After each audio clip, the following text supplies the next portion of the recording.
succeeded in dousing the elixir. Unimportant.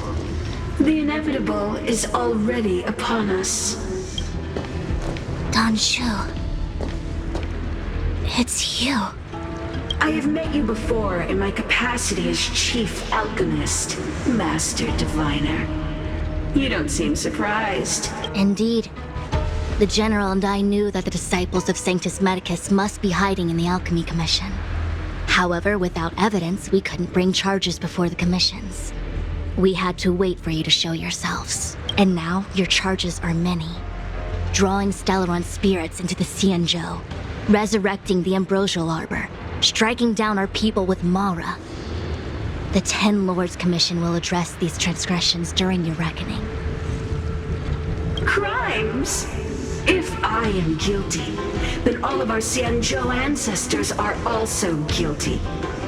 They were the ones who accepted the blessings of the abundance and turned their descendants into long-life species. The disciples of Sanctus Medicus are only walking on the road our ancestors once took. How is it a crime to seek ascendance?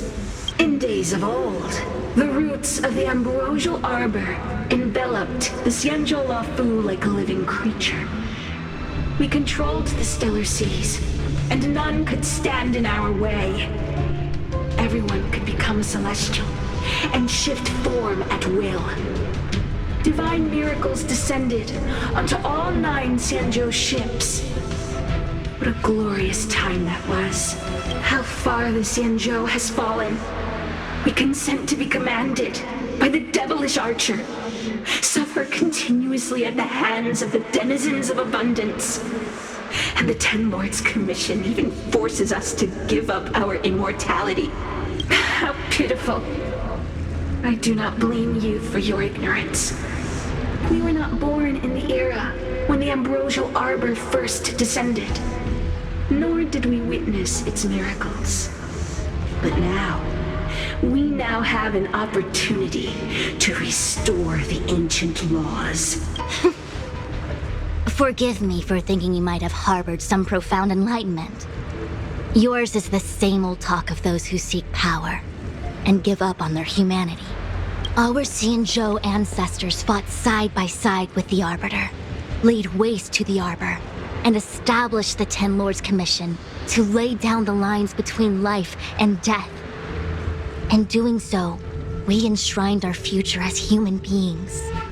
Celestials? There are no Celestials on the Xianzhou.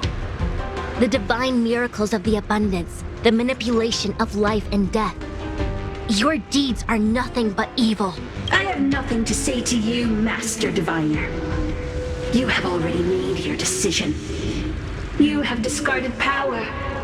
A most foolish choice.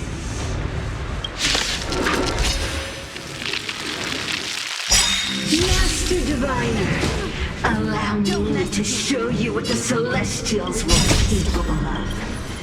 Don't mess with me. Why? She said...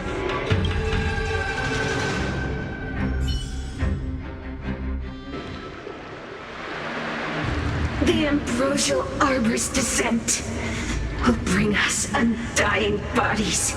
The one who gave us the Stellaron said that... Pantilia, the disciples of Sanctus Medicus have fulfilled our promise.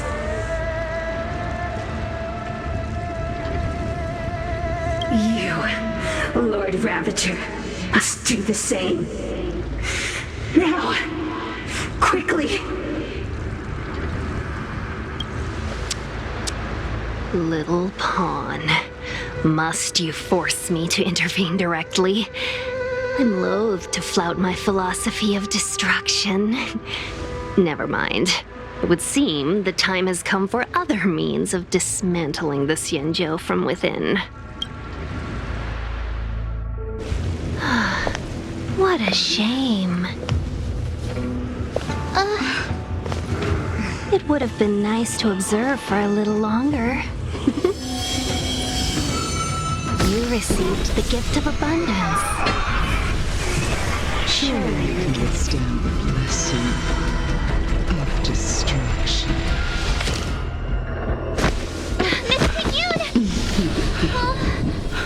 Benefactors, allow me to reintroduce myself.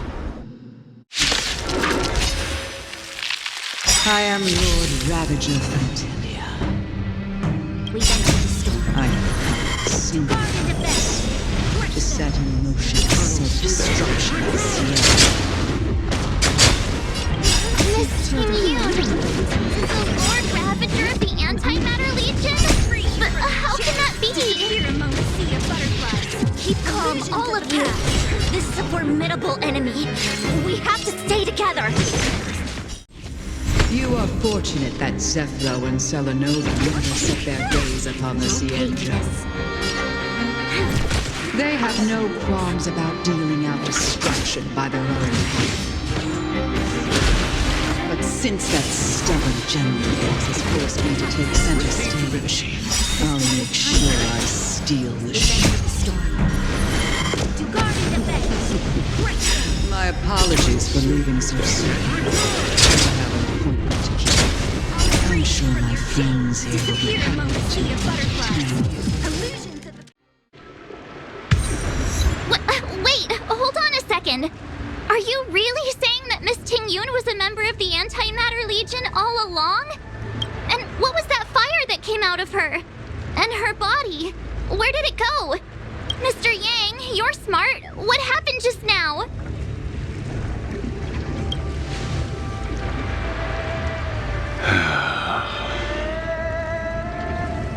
The flame we witnessed claimed to be Lord Ravager Fantilia, a name I've heard other Nameless speak of in the past. She's one of 7 Lord Ravagers who serve Nanook, and finds pleasure in witnessing the self-destruction of mortals. She's led countless souls down a dark and hopeless path. Meaning that Ting Yun had long since fallen under the Lord Ravager's influence? I don't believe so. Fantilia revels in watching a corrupted mind eating away its host from inside out, until the obliteration of both is achieved. But there was no indication that Ting Yun had been misguided or manipulated. It's possible that the Ting Yun we knew wasn't her true self, but an image Fantilia devised to serve her own purposes. You're saying that the real Ting Yun is still... I'm sorry, March. I can't say with any certainty where the real Ting Yun may be, or at what point she was replaced by the imposter. Without knowing where the body vanished to, it'll be tough to get an answer. At this point, it's all just conjecture and hope. But if that body belonged to the real Ting Yun, it does raise the question of why Fantilia would go to such lengths to destroy any evidence of her. Wouldn't it be more in line with her destructive nature to leave Ting Yun's remains behind as a display of power? I believe this to be Fantilia's goal: to sow seeds of doubt among us and ensnare us in a malevolent trap. It's clear that the sudden resurgence of the disciples of Sanctus Medicus is all connected to the Lord Ravager. Pretending to be a Xianzhou citizen? Planting a Stellaron in the Luofu? All part of her plan to bring about our self-destruction. Fantilia is aiming for the Ambrosial Arbor. If she succeeds, the Luofu will be deprived of its roots, making its destruction all too easy. We must stop her. We need to take a star skiff to Scale Gorge Waterscape. The Ambrosial Arbor can be sealed from that delve. Let's make haste.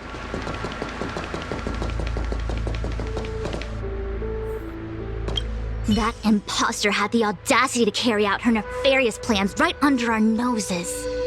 How utterly despicable. What worries me more is just how many more antimatter saboteurs are at large. It all happened so suddenly. But looking back, I think Mr. Yang was right. Ting Yun was behaving strangely. She was fascinated with the Abundance's creations. Since she was an Amikaster dispatched by the Skyfaring Commission, it's evident that there must indeed be a person with her name in the commission. We'll have to let the Cloud Knights get to the bottom of what happened to the real Ting Yun. As for the Ting Yun who accompanied us all that way, it's like what Mr. Yang said. Her appearance was designed to sow seeds of doubt among us. We cannot allow ourselves to fall into her trap.